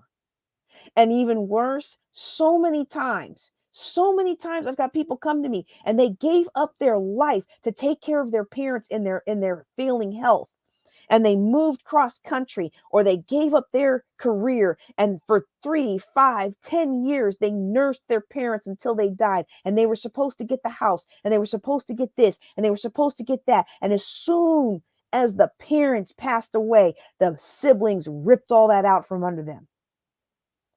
You got to get your financial affairs in order. And by getting your financial affairs in order, I mean you got to have that will. You've got to have the durable power of attorney, the medical, the living will, all of those different things that inform the medical staff, that inform the law of what your wishes are. And I know it's unpleasant, but I know one other thing too. No matter where you are today, your life is not over. And I got a taste of that earlier this week. You know, I was really down in the dumps because I've been fighting some things in my body. Some of y'all saw the Facebook post. I know I shouldn't post stuff like that, but I also know it got shared a bunch. I know a lot of people, I know people get blessed through it too, because you feel like you're not alone. And, you know, we live in a society that wants to pretend that everything is perfect, and everything isn't perfect. And so I was really feeling, still can't get my other ring on, y'all, my son's ring. I still can't get that on, and my hair is broken off, and all these different things have been going wrong in my body, and I've been doing all the things I'm supposed to do, and take the supplements and do the exercises, and it's just sometimes your body is just gonna do what it's gonna do, and it's not gonna do what it's not gonna do, right? And so I got a taste of that today, and just feeling so hopeless about my future, and was I ever gonna get better? And I said, okay, I see what's happening here. We need to go get some prayer, some study, and some walking, because those things together, they always perk me up, and they always snap me out of it when I find myself going in and slide down. But I can imagine being in that situation day in and day out. And I remember those days. Oh, I remember those days when I was in that neurologist's office 2 or 3 or 4 times a week. And after a while, your whole life just becomes about surviving. And that's not what life is supposed to be about. Life is supposed to be about abundance and whatever strength you have left to make a difference in this world. And I want you to be encouraged today. I know this doesn't have anything to do with that young man's question. I'm going to get to his question in a second. But whatever you're facing today, it's not over till it's over. And until it's over, I want to challenge you to do everything you can do to live a life of significance, with every ounce of strength that you have to make a difference in this world, with every heartbeat, with every breath, to do something that glorifies God, and that do something that your future self will thank you for. You are not down and out. Your life is not over. You still have so much more to give. You still have so much more to live. There is still so much more for you. for you. There's still so much more joy for you. There's still so much more peace for you. There's still so much more impact for you. And it all begins with taking the first step, which is making the decision to walk in abundance. Hurting in my body, but I'm going to walk in abundance. And one of the things that we need to do in walking in abundance is to acknowledge where we are. And when we put that will together, and when we put that durable power of attorney together, the medical, all the living will, all that stuff, when we put all those things together, we are acknowledging where we are, and we are planning for the inevitable future. I've heard somebody say before that insurance and all that planning is a way you say, I love you to your family from the grave. And I also know that when I was grieving for my father and trying to deal with his affairs, I really wished that he would have left something written to lead us and to guide us into how he wanted things executed. I really wish he would have had a will. I really wish that he would have had some guidance. I really wish that we would have had some clarity. I have family members that aren't talking to each other over $1,000. Take the time. Whether you think the end is so far off, it's not a big deal, or whether you think you don't want to think about it because you just don't want to face that, face it and move forward. Feel the fear, feel the sadness, and then after you're done feeling it, pick yourself back up and walk in abundance. I promise you, it'll make all the difference. All right. So now to get to what he actually asked me about. Okay. So stepdad is sick, can't handle financial affairs anymore. Mama's taken over.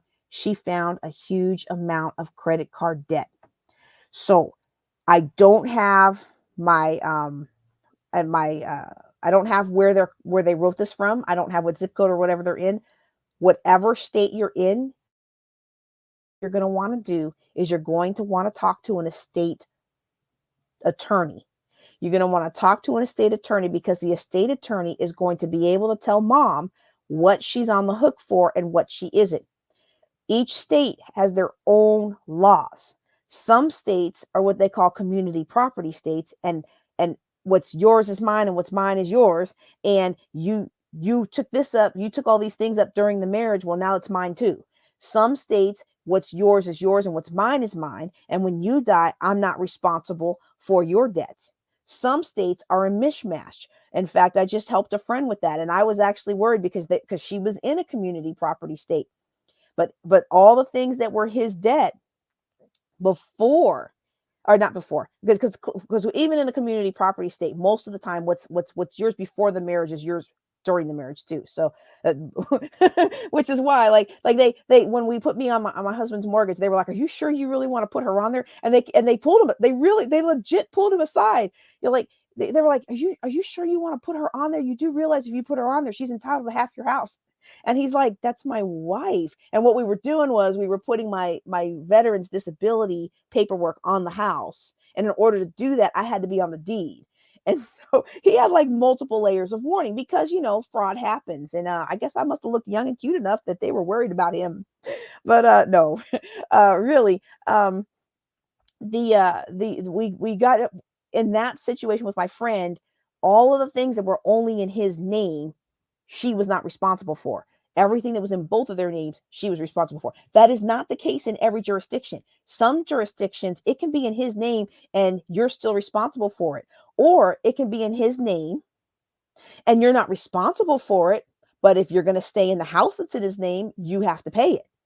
So for my friend's case, she didn't have to sell her house or do anything to liquidate those things for his estate. That their law, and that's in where they lived, their law erased all of that for him, and she got to keep the house, and anything that she had them together, she had to pay for. Okay, but she could. And so I'm not qualified to give you an answer on that. You got to go to an estate planning attorney, and an estate planning attorney who is licensed in the jurisdiction where mom lives. That's where you've got to go, where mom and dad live. So we're all his, they got to, know where all his accounts and all that kind of stuff. whatever states that's in, that's, you want somebody, especially right there, to let them know. So if mom turns out to not be responsible for the credit card debt, that's a good thing, right? But here's the other thing. Here's the other thing. Some states will require that you liquidate shared assets in order to fulfill those debts. Otherwise, you just let that alone till he passes away, okay? Because it's not hers. But here's what I don't want you to do. And this is what I had somebody almost do. And I'm so glad they came to me before this, is they were going to go and put themselves on everything so that they could manage the accounts, because they couldn't access the accounts without, they were worried they wouldn't be able to access the accounts without being on it. And they wanted to kind of consolidate things. And they wanted to take a loan out on their house and just pay off all these things that were the husband. And I was like, no, don't do that. Find out if you're responsible for it or not. Because if you're not responsible for it, you're not responsible for it. Okay. And so, but again, the best person to answer that is going to be to do that. And then for the things that she is responsible for, that's when we create a financial plan. And the financial plan in this case is going to be just like every other time. It's going to be get that starter emergency fund, knock out debt, get a bigger emergency fund to cover your 6 to 12 months, and then begin investing. And it doesn't matter how old you are. It doesn't matter how much debt you're starting from. That's the strategy. Now, are there ways to build wealth faster than others? Sure, there are. Interestingly, the ways that you can build wealth faster than others tend to take a lot more work, and they tend to take a lot more elbow grease, right? And they tend to take a little bit more risk. Okay. But with real estate and other things, anybody can do it. Anybody can do it if you are willing to do it with the energy that you have. Somebody might say, well, I don't have enough energy to get out there and work on a house and to do this or do that. Well, can you direct people? Do you have a sizable IRA that you can roll some of that into a self-directed IRA, and you can use those funds to pay trades who would fix the house up for you? I mean, there's so many opportunities out there. Don't count yourself out. Okay. All right. Oh, these are fun. These are fun. These are fun. Let's see how many more I have here. Oh, let me check the comments real quick, because I have this over the comments, so I can't see. Okay, I don't see any comments other than the person who, that's the interesting thing about YouTube, is I always get the weirdest, like spammiest comments on YouTube. All right, hang on a second. Let me get a drink. I hope this isn't too loud for you guys.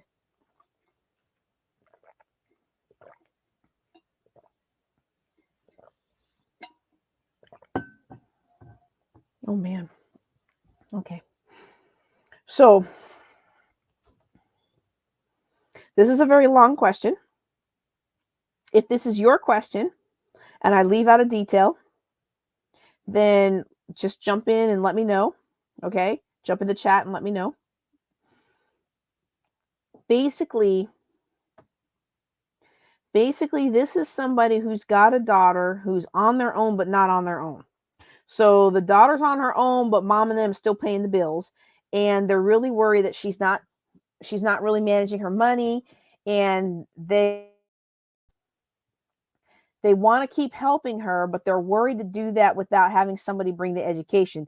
And I do remember this question. I think this question actually, oh, I don't have the date on it. I think this question actually came in maybe a month ago or so. Oh yeah, it's probably been a month. Sorry, y'all, I'm getting tired. So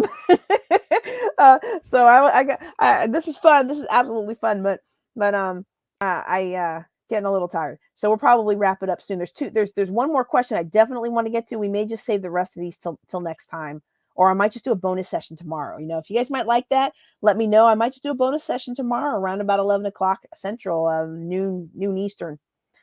So they've got a daughter who is on her own, but not on her own. They don't want to keep helping her unless she gets educated. They're worried that she's never going to get her financial act together. She's always just going to keep spending and figure it out later. Well, I was not able to help this family because they really wanted somebody local, face to face, and I'm not locally there anymore. I mean, I travel to there, but I'm not there consistently week after week. And otherwise I would have loved to do this. But I will say a couple of different things. One, for people who want to motivate somebody else to get coached and you're going to pay for the coaching and you think that they're going to turn their life around right away. I'm going to tell you right now that most of the time they do not turn their life around right away, because it hasn't been real enough to them yet. Then they haven't been sufficiently motivated. Then and I've had some people who the family was like, if you don't straighten up, we're not giving you any more money. And for a time, the person followed and we coached and they straightened up. But as soon as the parents went back to old habits, or as soon as the siblings who managed the estate went back to old habits, well, then so did the person who was impulsive in the first place. And you got to remember, this daughter's probably had 22 years of just doing everything impulsively and everything working out. And as a parent who maybe wants to have more, and as a parent who maybe does more planning, and as a parent who has a higher quality of life than this young lady will probably have if she doesn't change her ways, that can be really, really hard to watch. But there are some people that things just work out for. And they don't work out the way you and I would want them to work out, but for them, it's good enough. And so at some point we have to understand that. And so, yes, I would have loved to have sat down with this individual and worked with them for a while. But I'm going to tell you, I'm going to be honest with you, as a financial planner and a financial coach, most of the people that come to me, they do make progress, but they don't make the progress that the person who's paying me really wants to see. Because what they're hoping is they throw me $1,000, $2,000, $3,000, and in 6 months I make the problem go away. And I'm not going to be able to make the problem go away 6 months. You know, your brother's been sponging off of you for 50 years. That problem's not going away in 6 months.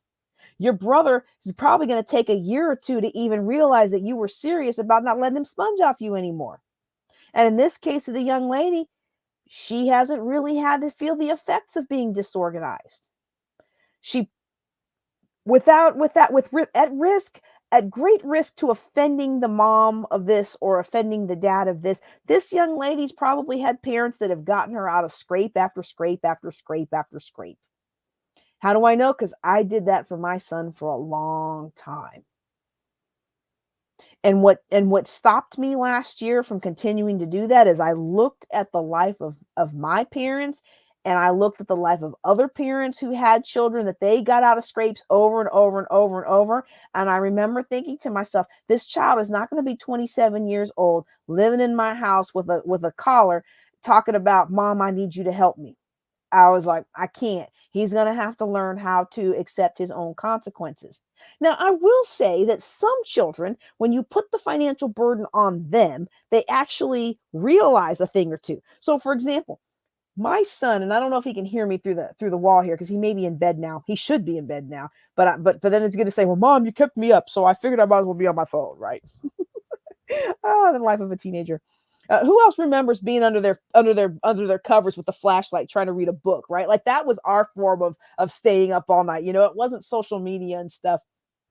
But when he has to spend his own money, oh, he's a lot more judicious about what he spends his money on. But when he's spending my money, oh, well, I just won't bother finishing that. But when I shifted it to him, oh, and it's hilarious because whenever I'm like, well, you can earn some money to buy that, most of the time it's like, oh, no, never mind. I'll figure something else out. And most of the time the something else is, I don't really need it. So there are some cases where that will happen. That's the teenager. I don't see my little one being that way. I don't, y'all. I don't see him being that way. I see my little one, and of course, he's only 6, so things could change between now and then, right? But I see my little one as being the one who is always going to spend what he has in the moment, and then he's just going to struggle until paycheck, and then he's going to have a good time and spend what he has, and then he's going to struggle until his paycheck. But of course, he's so cute, and I'm teaching him all these things. He may be able to generate enough money to equate the lifestyle, but everybody's got their own personality. So there are some things that we can do. But at some point, we got to let our kids live their own life.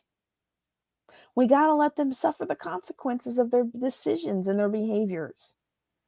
And we cannot tell somebody, we will stop supporting you, and then keep supporting them.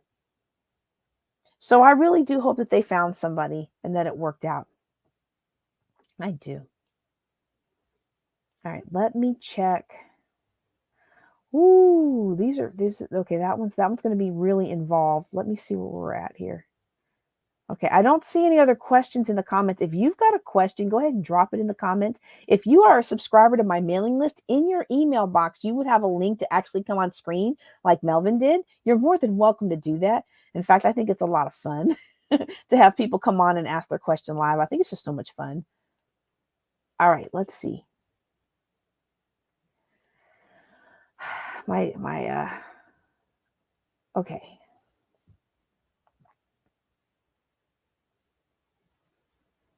Woo!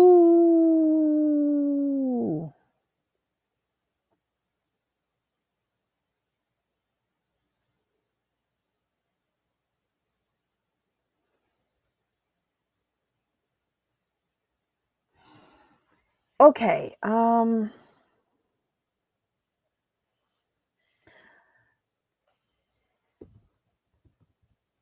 Okay.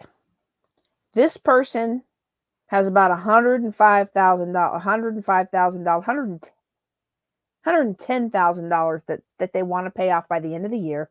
They want to take their money from the retirement plan, and they're worried about how large of a tax bill that's going to be. They've got $310,000 in there. And the thing that makes me say, kind of scrunch up my face a little bit, is that they're saying they're going to have to take required minimum distributions next year, which tells me they are old enough to take the money out. And if it doesn't say exactly what kind of account, for me to know the details of how they did it. And I'm guessing it wasn't set up as a Roth, because there's two different ways to set up your retirement accounts. So you can have the traditional method where you get a tax break on the money that you put in today, but you got to pay taxes on the earnings tomorrow, right? And then there's the Roth structure where you pay taxes on the money you're putting in today, but you don't have to pay taxes on the earnings tomorrow, right? And so this person is concerned about using their money from this retirement account to pay off these debts and having to pay that large taxes. The first thing I'm going to say is you probably want to sit down with a CPA. There's two ways I feel about it. The reason that they developed the original IRA plan is because the supposition back then was you're going to work hard. You're going to pay off your house. You're going to pay off your land. You're going to pay off all these things. And then you're going to retire and your income's going to drop. And now you take that money out and you're paying taxes on it, but your tax bracket is lower. Okay. That was the thinking. Life is different now, right? And life is different now. Now, that's not why they came up with the Roth. The reason they came up with the Roth is they needed an influx of money. The Treasury needed an influx of taxes. And they said, oh, well, we know how to get more taxes out of people. Let's defer the problem to later. Let's tax the money now, and they don't have to pay taxes on it later. So we'll do that. And people will pay their taxes now instead of everybody trying to defer it to later. And guess what? People paid their taxes now. It's funny. I remember Larry Burkett when that first came out, and he was very against it because he was like, you can't trust the government to give you a break later. You might as well take the break now. And so, time fast forward, people have seen that that's a very valid construct, but you still don't know what's going to happen in the future. But for now, you can pretty much rest assured that that's going to stand for a while, or at least be grandfathered in. So first of all, the reason I'm saying this is I don't think this person has as big of a tax hit as they're thinking they're going to have, first of all. Second of all, if they are going to have as big of a tax hit as they think they're going to have, they must be making a pretty sizable income. Do you understand what I'm saying? Like, if in order for them to take the money out of their retirement plan and have this huge tax hit, they must already be making enough money to bump them up into that higher tax bracket when they pull this money out. And so that you're going to want to sit down with a CPA to really kind of strategize this and how much you take out at any given time to make sure that your income stays below whatever level it needs to stay, or what other kinds of deductions or things you do that you could take that and balance that out. Okay. So if you have a very, very high income, perhaps there are some other things that are more important to you than paying taxes that you could sow into and get those tax breaks. Okay. Now those rules have changed a lot last year. So don't just, I'm not a CPA. Don't go off of what I said. Go find you a CPA, right? The other thing that I would think of is you're already going to have to take the RMDs, the required minimum distribution. So let me do a little background on that. Now let me answer the question, then I'll do some background on that. You're already going to have to take them next year. Take them, pay the tax on them. And if you haven't already paid down these things, pay them off. Okay. And so if you're making enough money that this is a really big deal, you're probably making enough money to be more aggressive about paying this off. Let me just say it. Okay. I'm trying to learn how to be nicer. I'm really trying to learn how to be nicer. Y'all notice I changed my tagline. Did you? Did you notice I changed my tagline? We did not call this anymore. We're not calling it anymore. Me answering your questions with style and grace, because you know what? I don't have a whole lot of, well, I do have some style. I'm getting better in my older age in my style. I'm getting more stylish, y'all, but I don't have a whole lot of grace. And I don't have a whole lot of grace for whining about money when you have things that you could be doing.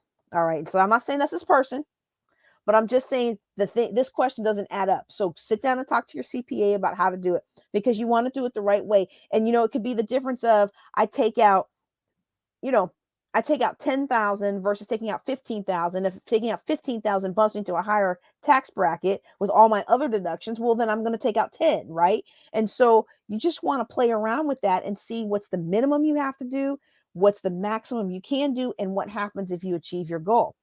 It depending on, because you didn't ask me here about I need money to live on.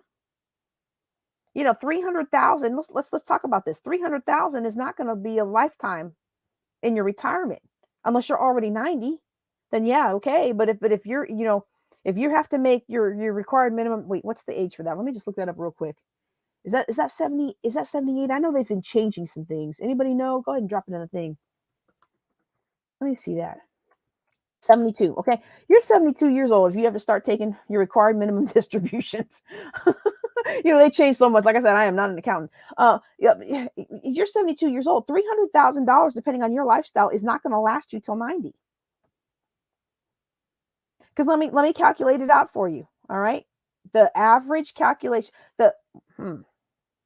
no, I'm not going to say that. I said wrong. I said it right. In this person's case, if they're worried about all that, then, they're worried about not having enough money to make it. But let's just do 310,000. Okay. And let's just divide that out by 20 years. That's $15,000 a year, right? And you think you're going to put it in the market and the market's going to make some money. Let's calculate what a safe amount would be. So a safe amount of that invested is going to be 4% is what they normally say. So off of $310,000, you could safely pull out $12,400 a year and not touch the $300,000, because every time you pull out 12, the interest, it builds 12 back in. So then it's like it's perpetually putting out that money, and you will always have the 310, and then you die at 90 and you're good to go. But if you have a lifestyle of 60, 75,000 a year, that's 6 years. So I think the more important question for us to be asking, and yes, you want to minimize your tax burden, is what else could you do to make more money and pay off these debts so that you can retire with dignity? I'm going to get off that. I'm sorry. I keep trying to fix it and I feel like I can't fix it. All right. Okay. Somebody asks, can you help me get out of debt with a personalized plan? Well, you know what? Yes, I can. Every plan that I help somebody with is a personalized plan. I have a big spreadsheet, a menu array, a buffet of options I can use to help you. I talk to you with a discovery session, figure out what you need. I customize the spreadsheet to the things that you need, and we put together a plan that is customized for you. This is why I don't put my costs on my website anymore, because what was happening was you get somebody pay me $1,000 to help them with their plan, but they only really needed a $500 plan. And then you might have somebody else pay me $1,000 to do their plan, but they needed like $5,000 worth of work. And so I've always been the kind of person where I really wanted to have the the costs and everything spread out. Like, I want to know, if I engage you as my financial planner, I want to know how much this is going to cost. I want this, and this laid out. I want to understand that. Well, when I talk to you and I understand your situation, I can talk you through how much different things are going to cost. But it even you don't usually know your situation when you come to me. So when you come to me and you say, well, I need somebody to develop a plan to save money for my kids' college.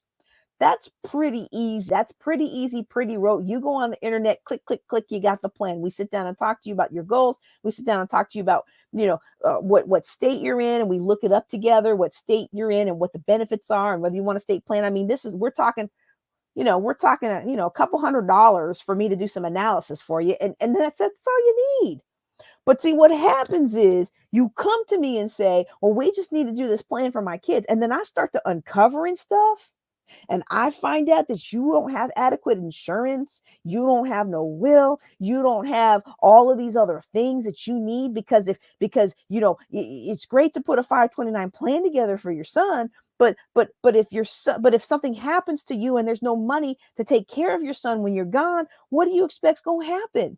So when I start peeling back that onion, and it's like, no, nah, boo, we gonna need to do a lot more work than that. So let's go and do this or this or this. And I always do try to customize what I do to what somebody's able to afford, and what time they can put in, and how willing they are, and how motivated they are to do the work. Okay. Because if you're not motivated to do the work, we can work together for 20 years and you're not going to do the work. And that's a waste of my time. It's a waste of your time too. But I care mostly about wasting my time.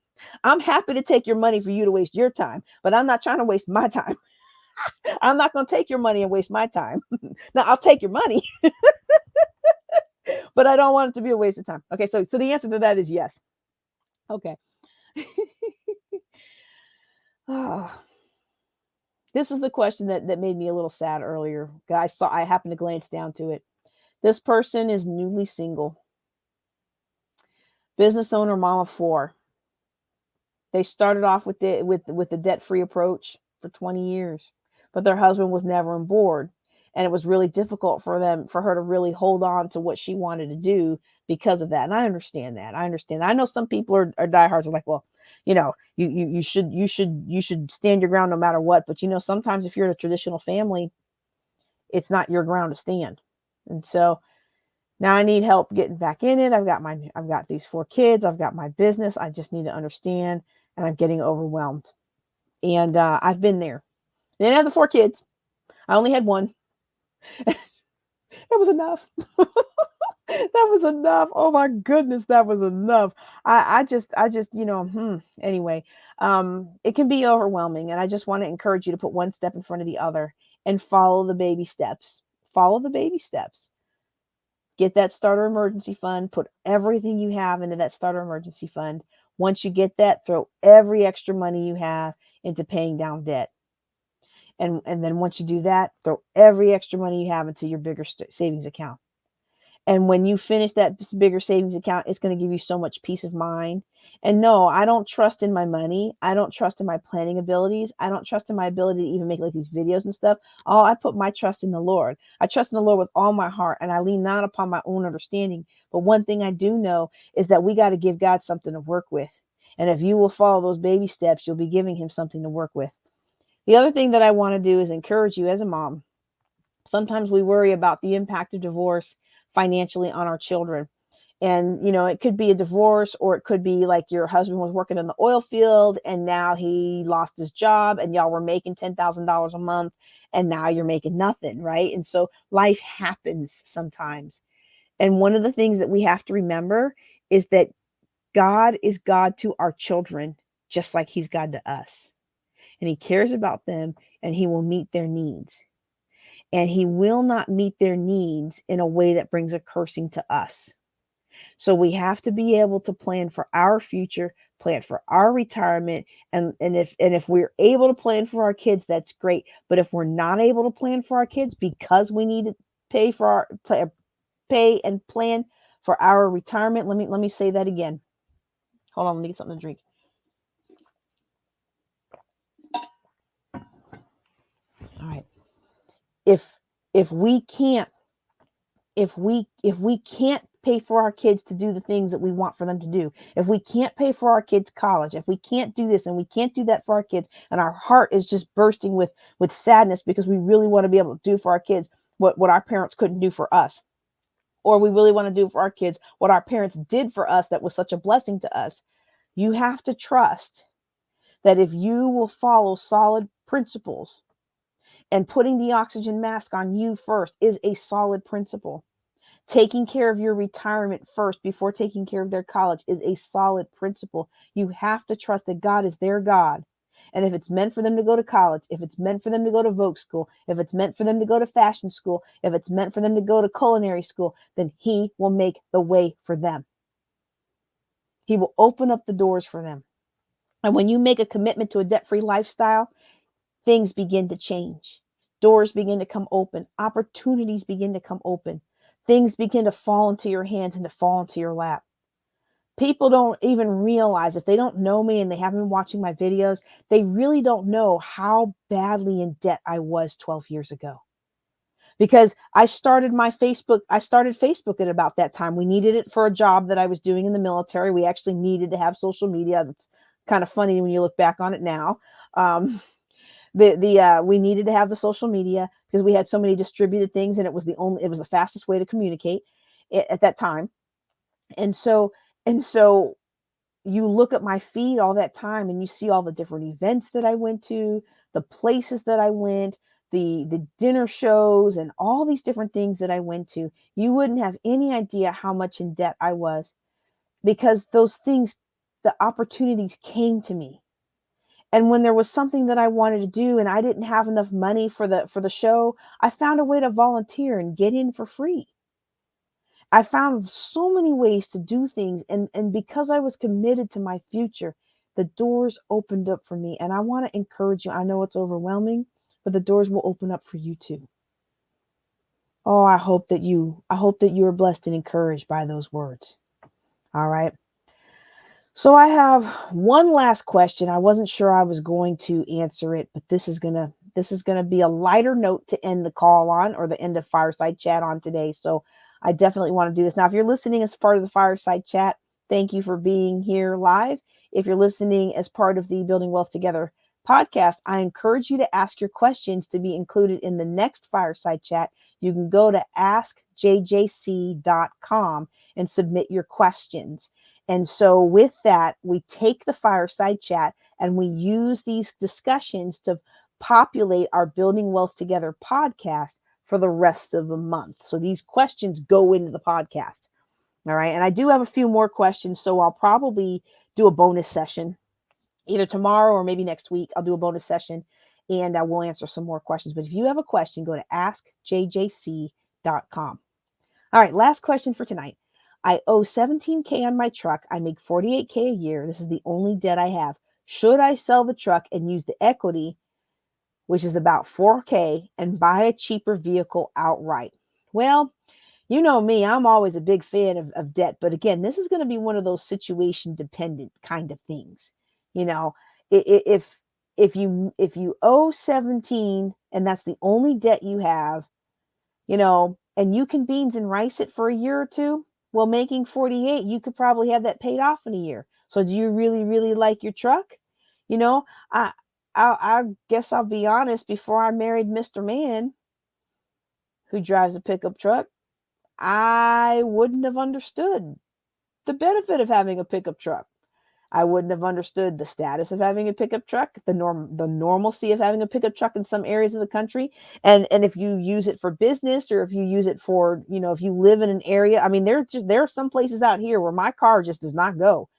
And, you know, now that I'm in a rural area. So I wouldn't be able to answer this question completely without a lot of details. Okay. So I'm going to give some kind of cases. Okay.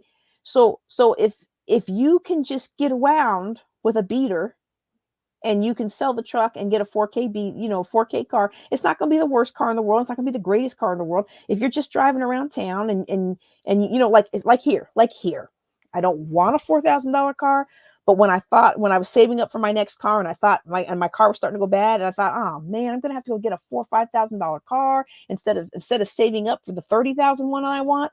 And when that happened, I wasn't happy about it. But I mean, you can drive from one side of town to the other in less than 10 minutes. So it's not like I can't get a bike or walk. I don't want to get a bike and I don't want to walk, but if I get a $4,000 car and it breaks down on me, it's not the end of the world. Now, when I was living in the DC area and I'm driving an hour to work each way, well, that was a different situation. And in that situation, I don't think somebody should have a car or a truck that they owe that's a third of their paycheck, their pay, which I don't know if you bought it. Most trucks cost more than that. I don't know. Did you buy it at 20K? Did you buy it at 17K? I don't know those answers. They say sometimes you're that's a lot. And people don't think about that. We just go get these car loans, we go get these truck loans, and we don't realize the strategy of how these companies are really getting that money out of us because they keep us in a loop. But if it's a newer truck and you like it and you're willing to buckle down, because if you can live off of $30,000, you can have that thing paid off in a year. I know some financial planners would be like, sell it and drive the beater. But depending on the situations that you're in, it may make more sense for you to buckle down and pay it off, or get an extra job and pay it off. You could do that too. Okay. So it's a case by case thing. And it really is going to depend on lifestyle. I remember, I remember when I bought my RAV, and I had a lot of other financial planners really, really question that, because I wasn't out of debt. I'm going to say that now, but in my mind, I was out of debt because I got out of the $120,000 of consumer debt. And so in my mind, I was out of debt. The rest of that debt, that was my ex-husband's problem, right? It was really my problem, but it wasn't my problem. And I was not accounting that to me. I was like, I buckled hard for 4 years and I paid down this $120,000 of debt, and I want this $31,000 car, and it can't, you can't get a deal on a used car. Like the new one was 31,000 and the used 3-year-old car was like 29. And I'm like, well, for 2,000, I'm going to get this. And then I ended up going to the desert, and I ended up going to the desert. I went to Tampa, and then I went to Qatar, and between all of that, I made the money that I needed to buy a vehicle. And so so anyway, I had a lot of other financial planners like, you don't even have a house. Why did you get a $31,000 car? I'm like, because that's what I wanted. I was like, it was more important to me to get a $31,000 car than to have a house. I was happy with my little apartment, right? And that car, we've had many memories in that car. We've had many memories in that car. Me and my son have camped in that car a lot, and we've used it up and worn it out. And now it's whenever he gets his license, it'll pass on to him. And although he wants to save up for his own truck, I'm okay with that. But I'm not buying you another car. I already got one for you, and I'm gonna buy me another car. So it's really a lifestyle thing. But the general principle, that's just too much money. And the general principle, I'm going to tell you guys right now, you may not believe it, but you really can save up to buy your next car, especially if you buy a good car. And if you have a good car, you pay it off. Take those car payments and just keep putting them into a savings account. And then when the next time you need a car comes around, then you just go get the new car. Now, here's an interesting thing. That General Spencer, in our Building Wealth Together, General Larry Spencer, he just released a book called Dark Horse. Fantastic book. Oh, where's my copy? It was right here. I was going to show it to you guys. Fantastic copies. I mean, fantastic book, fantastic story, fantastic leader, right? And if you want to hear his talk, I've got the recordings in my Building Wealth Together platform. I mean, it was just a phenomenal conference all around.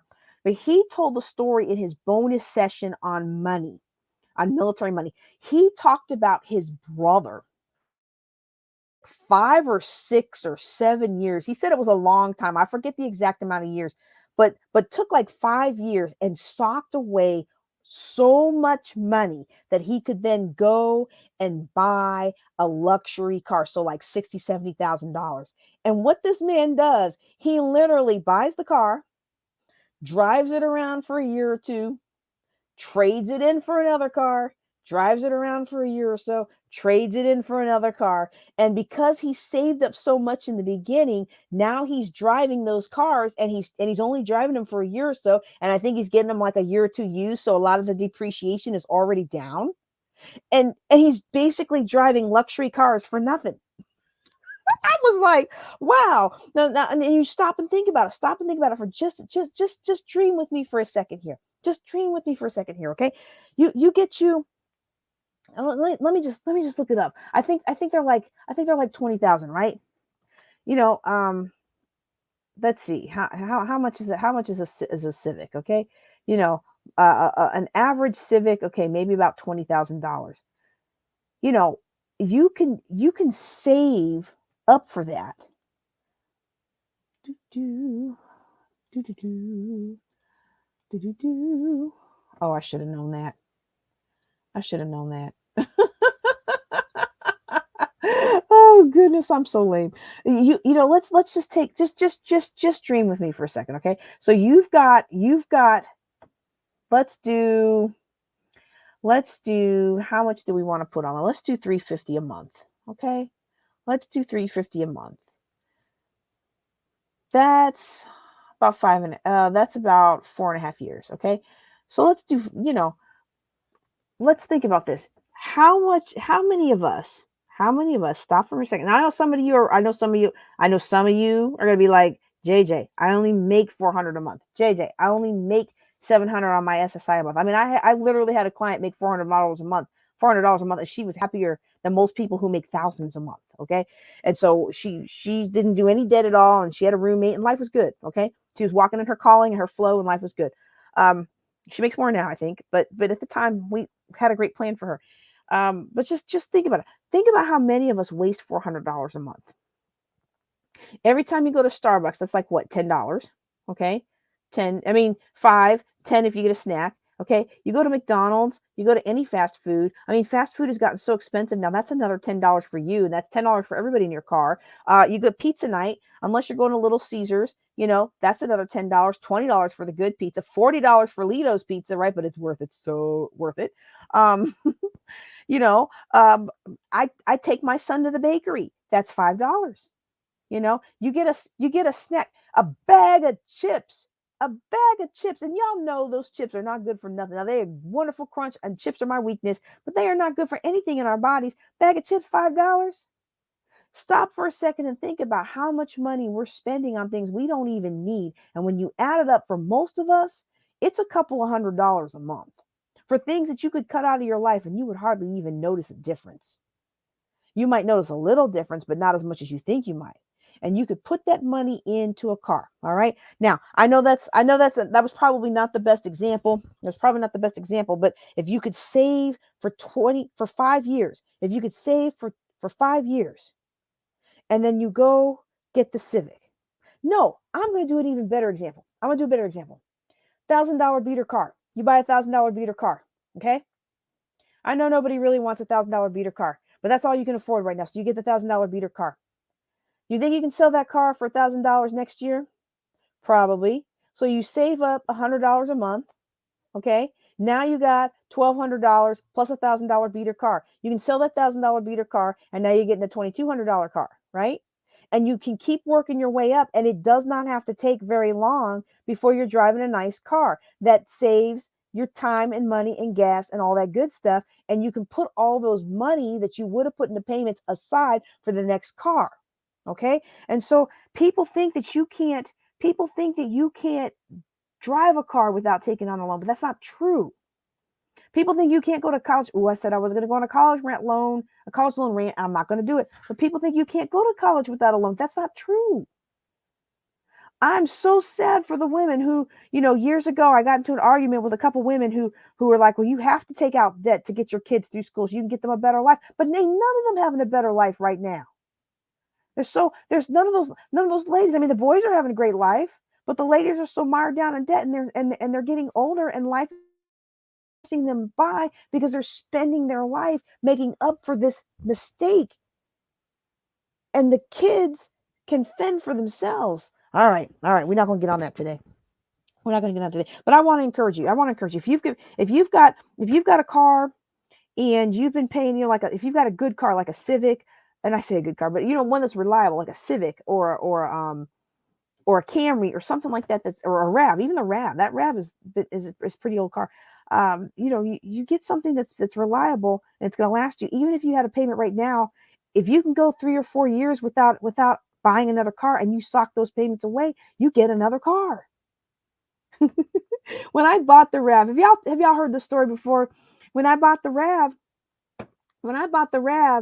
I had a list of all the cars I was test driving, and I was like, I had just paid off that $120,000 of consumer debt. And remember, I know I had a lot more debt, but in my mind back then, I wasn't even thinking of that as my debt. That was his debt. That wasn't my debt. So in my mind, I was debt free, y'all.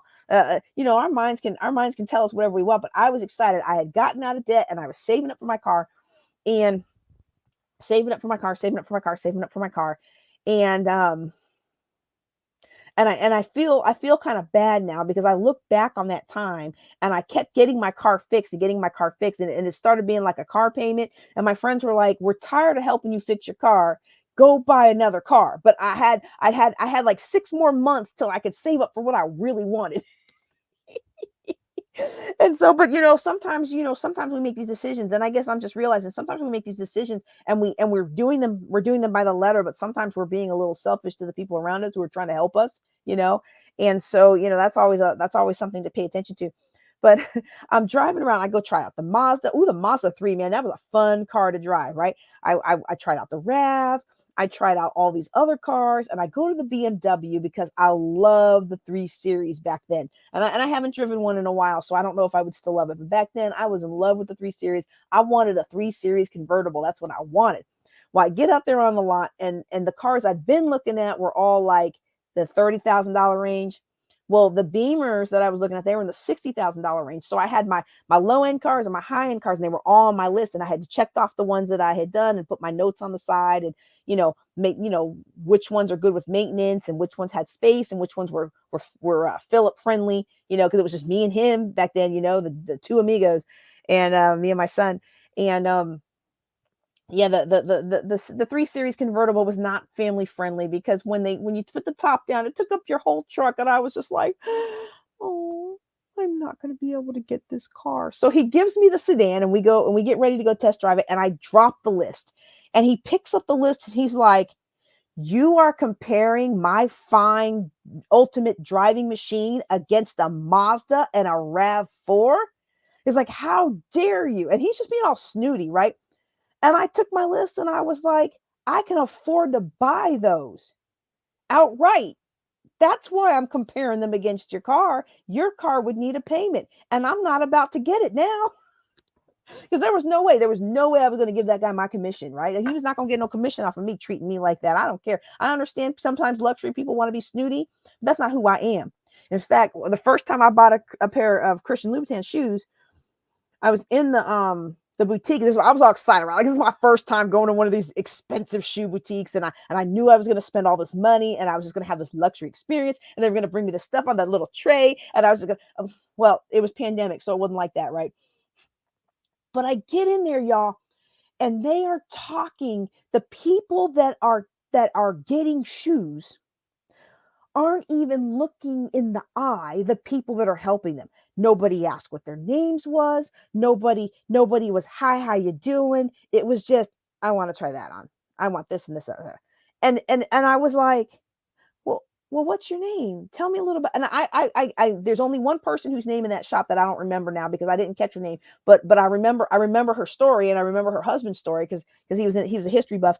But I couldn't remember her name after I left. But it was the weirdest thing. It was the weirdest thing for me to go in there and be so nice to everybody and to ask their names and ask their backgrounds and ask what they're from and ask how they feel about shoes and all these different things and just honor them. The other people, and it was funny because one of the ladies kept looking at me, and so then she started trying to ask, so what's your name? It was just so embarrassing. So I understand in some of these snooty environments, we're not used to being personable. But guess what? If you want my money, you're going to need to treat me nice. You don't have to like me and you don't have to like my theology. But if you want my money, then you're going to have to treat me nice. You're not going to cut me down and then ask me to buy your $20,000 program. And you're not going to cut me down and then ask me to buy this or to ask me. I had one person cut me down and then ask me to be on my platform. And I'm like, I just don't think we're a good fit for what you want to do. Let's brainstorm that a little more. And what I really wanted to say, but I was in public, so I didn't want to, go off. I'm being, I got some research for you. Y'all want to, y'all don't understand what I was about to say there. We got some good research I can give you from my doctoral program. Finally, I got an excellent on something because that was like very well written, but all about that kind of perception in society. But you're not gonna treat me bad and get my money, okay? So I hope we've been all around the world. I hope y'all been having fun. I've been having fun today. For me, it's just a lot of fun to be able to interact with you all and to be able to share some of my life for you. And hopefully you're being encouraged that you can do it. You really can win with money. You really can take charge of your financial future. And it's never too late. It is never ever too late for you to win with money. Well, I think that's all the questions that I had come in for tonight. I did have some older questions that were asked earlier that we didn't get to tonight. But I think that's all we're going to do tonight. Again, if you're interested in that bonus session, make sure you're a member of my Building Wealth Together Facebook group, because that's probably where I'm going to broadcast it. And then if you are a member of the Countdown to Your Best Year Ever program, and if you're not, go to buildingwealthtogether.com and make sure you buy into that program before I take it down. It will help you springboard your 2022 by helping you think about these power principles that can multiply your effectiveness, your productivity, and your self-image. It's good stuff. All right. But if you're in that class and we were supposed to do a lesson tonight, I know I owe you the lesson. I will get that to you at a later date, and we will schedule a special bonus session for you to be able to ask your questions that you were supposed to ask tonight. All right. Well, I think that's all I have for you all today. I'm going to go ahead and get going. Y'all take care and be blessed.